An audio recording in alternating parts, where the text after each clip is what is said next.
Today, Mrs. Bear plans to give her old hat to a jumble sale, but Rupert has other ideas in Rupert and the Old Hat.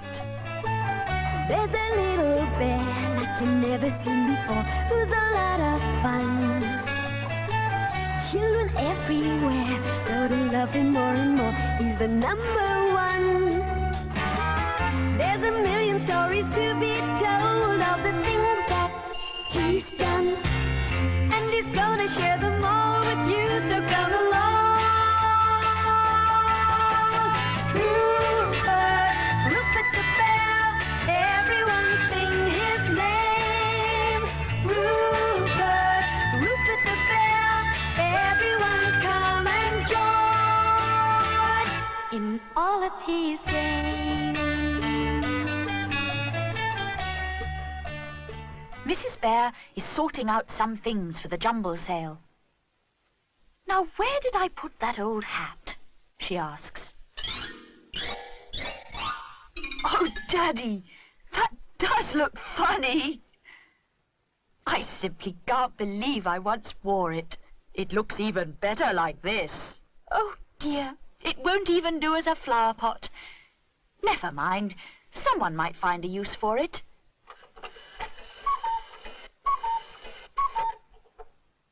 "3 o'clock already?" says Mr. Bear, holding his watch to his ear. He winds it. He taps it and shakes it, but the hands are permanently stuck at 12:05. "It'll have to be repaired." "I'll take it," cries Rupert, who loves going into town. "Why, that is kind of you, Rupert. Here you are, and here's some money for sweets. Now off you go." "Mind the roads, Rupert." He comes out of the gate and sees Podgy Pig standing in the middle of the lane, staring up at a tree. "Hello, Podgy." "Look at all those crows, Rupert. They must be holding a meeting." Rupert wonders why the birds are so angry, but he can't stop to find out. "Come on, Podgy. I'm going to town to take Daddy's watch to be mended. Would you like to come too? I've got some money for sweets." Podgy doesn't need asking twice. They're off. "Let's go home now, Podgy, and see why those crows are so angry," suggests Rupert. "And I'm ready for my tea. I'm hungry. Race you to the chariot." Rupert peers anxiously over the side of the chariot into the mist. "Podgy, can you see any landmarks? I can't see where we are." "What's that?" "It's much too small to be a house," sighs Podgy, who's still thinking of his tea. "That's Farmer Termit's old tractor. I know where we are now. And there he is. Let's tell him how his tractor helped us find our way," suggests Rupert. "Arr," says Farmer Termit. "That there tractor's been in that there field for more years than I can remember. I leaves it there because it keeps them dratted birds away. Well, I can't be a gossiping all day, so I'll say goodbye." "Listen, Podgy, the first sign of spring. I can hear a cuckoo. Let's see if we can find it." "I don't like cuckoos. They lay their eggs in other birds' nests. It's not fair, because the poor birds can't find enough food for their own babies, never mind the cuckoos. I'm going home for my tea." "All right. See you soon, Podgy," says Rupert, looking around for the cuckoo. It's 4 o'clock. Where's the cuckoo? Perhaps it's ill, thinks Mr. Bear.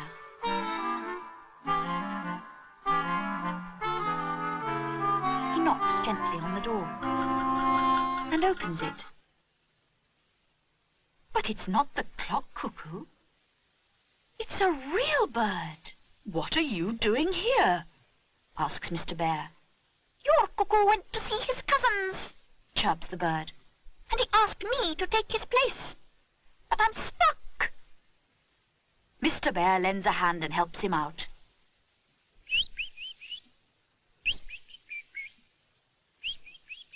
The bird perches crossly on the back of a chair, but But you're not a cuckoo. Well, at least I'm a bird.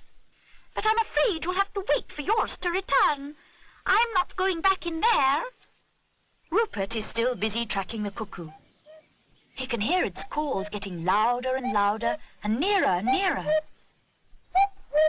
But you're our cuckoo. What are you doing here? My daddy will be furious. He needs you more than ever now his watch is broken.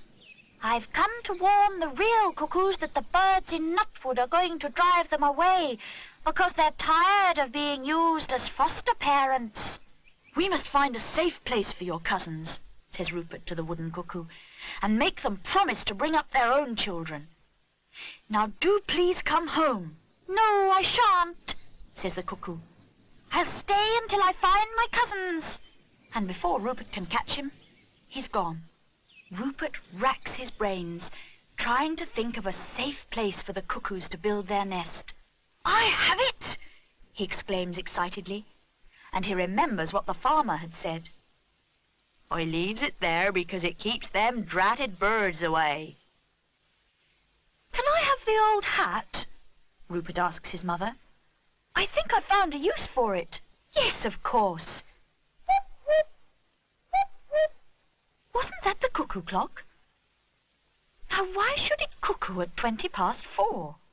But Rupert knows why, and he hurries out at once. He sees the angry birds flying round the hedge. He guesses that the cuckoos are hiding in it. Is that you, Rupert? Asks the wooden cuckoo. We didn't know where to hide, so we came here hoping you'd come. Please help us. I've got an idea, Rupert tells them. Tell your cousins to hide here, and we'll get everything ready. Go away! Go away! Cries Rupert, waving the old hat at the crows. Rupert and the wooden cuckoo are busy building a nest for the real cuckoos in his mother's old hat. Then Rupert goes off to see Farmer Termit. Would you mind if a pair of cuckoos have their nest on the old tractor in your field? He asks. The farmer thinks this is a great joke.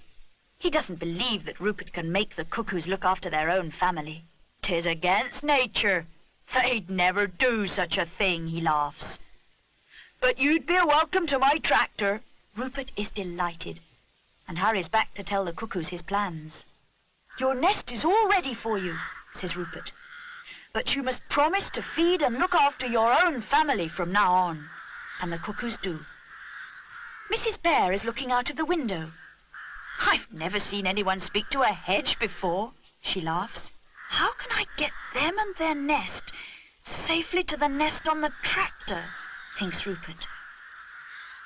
Just then, Edward Trunk arrives. What is happening? Why are the crows so cross with you? And Rupert explains his problem. I know just the place to hide the cuckoos. Put them in your chariot. But then the birds will follow me. We'll make them follow me, says Edward. Watch. He goes up to the hedge, cap in hand, carrying it like a nest, and pushes it in among the leaves. He pulls it out very carefully and puts his other hand over the top as if it contained something precious. Rupert would have been sure Edward was carrying the cuckoos if he hadn't known differently. It also fools the crows, who follow the elephant down the lane, squawking crossly. Hurry up, cuckoos, says Rupert. Get into my chariot, and I'll take you to your new nest. Why we've come all this long way round, Rupert, I can't imagine, says Mrs. Bear. Good evening, Farmer Termit.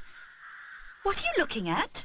In all my life, the farmer cries, I've seen all sorts of things. Tomatoes as big as cabbages, and chickens without wings. I've even seen a three-legged pig with stripes of pink and green. But cuckoos on a tractor is a sight I've never seen. You see, I said they would, laughs the little bear. So that's why you wanted my old hat. I would never have thought of using it as a cuckoo's nest. I've made the cuckoos a nest, and they're going to bring up their own family. So stop grumbling. Now that all is well, The little wooden cuckoo has returned. I'm glad we've got our own cuckoo back, says Mr. Bear. His temporary stand-in didn't know what time of day it was. Or night, says Mrs. Bear, and they all laugh.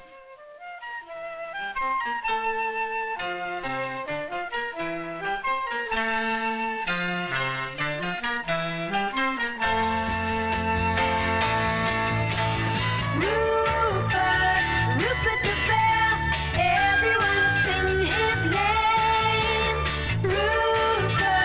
Rupert the bear, everyone come and join in all of his games.